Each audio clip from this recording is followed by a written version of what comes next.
Ready on the track.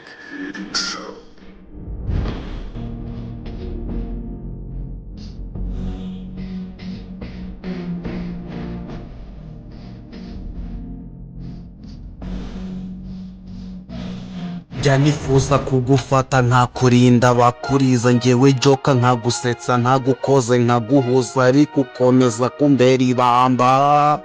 sinkushuka ngo ibitekerezo ndabitwara njye buryana kugurukana no kumana nahakugeza umurana cyo uzamburana kandi ntabwo uzambabarana inyama bakuye mu nda ya Brian nzaho ziri aho Moses yabereye umuge naho nari mpari aho timu ya ari yakuru yakotoreye nari mpari naho Melody yitiriwe Munyakazi naho nari mpari njye buryana kugurukana no kumana nahakugeza umurana cyo uzamburana kandi ntabwo uzambabarana inyama bakuye mu nda ya Brian nzaho ziri aho Moses yabereye umuge nari mpari aho timu ya ari yakuru yafotoreye nari mpari naho Melody yitiriwe Munyakazi naho nari mpari Joka Magic Magic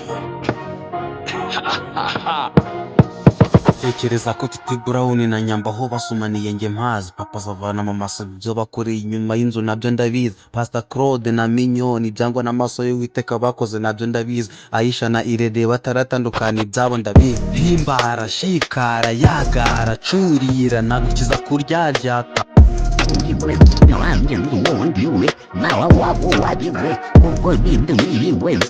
naguha inote za ruburika naguha ibyishimo bya ruburika nambara imyambaro ya ruburika n'umugasanga ari nge ruburika inyama bakize ku kibuno cya Tabijunza aho baziguze uko Jihad yahindutse umugore nabyo narabikurikiranye aho Isimbi Noel inakinira porono narahageze uko Pifuro yatangiye kunywa mugo nabyo narabimenye Joka